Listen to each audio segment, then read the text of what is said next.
မင်္ဂလာပါဒီနေ့မှာတော့ကျွန်တော် VH ကနေ collaborate လုပ်ထားတဲ့ညီလေးတယောက်နဲ့မိတ်ဆက်ပေးချင်ပါတယ်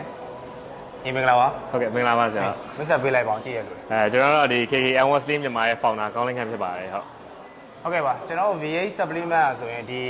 သူတို့ KK Anwas Team မြန်မာကလမောင်းလဲပြန်ဝယ်လုပ်ဖို့ရှိတယ်အဲ့အတွက်ကျွန်တော် VH supplement ကနေစပွန်ဆာပေးတာပေါ့နော်ညီလေးအဲ့စပွန်ဆာပေးတာဆိုတော့စပွန်ဆာပေးတဲ့ဟာလေးတွေရပြန်ပွဲအကြောင်းလေးရှင်းပြပေးဟုတ်ကဲ့ပါဆရာအခုကျွန်တော်တို့ကတော့အခုဒီလာမယ့်ပြိုင်ပွဲ6လပိုင်း22ရက်နေ့ပြိုင်ပွဲမှာကျွန်တော်တို့ဒီ VH supplement နေပြီးတော့ဒါကျွန်တော်တို့စုရမယ့် champion ညီလေးတွေကိုဒါ supplement တွေဒါလက်ဆောင်ပေးထားတယ်ပေါ့နော်နောက်တစ်ခုအနေနဲ့ကျွန်တော်အခုဒီပြိုင်ပွဲမှာပေါ့နော်ဒါပြိုင်ပွဲဝင်လူဦးရေအားလုံးပေါ့နော်အကုန်လုံးကိုဒီ VH supplement ကနေပြီးတော့ဒါအိမ်တွေဒါအကုန်လုံးလက်ဆောင်ပေးတော့မှာဖြစ်ပါတယ်ဟုတ်ကဲ့ဟုတ်ပါပြီညီလေးညီလေးလည်းတကူက VH supplement နဲ့ collaborate လည်းလုပ်တယ်လက်ရှိလည်း VH တွေတုံးနေတယ်ဟုတ်တယ်တောင်းနေကျွန်တော်ကိုတုံးနေတဲ့ဟာလေး sharing လုပ်ပေးလိုက်ပါ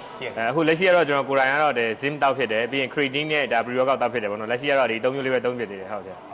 โอเคပါဟုတ်ပါပြီအဲ့ဒါဆိုတော့ကျွန်တော် VH supplement ဆိုရင်ကျွန်တော် body builder အပြင်ဟိုမှာဒီလိုမျိုး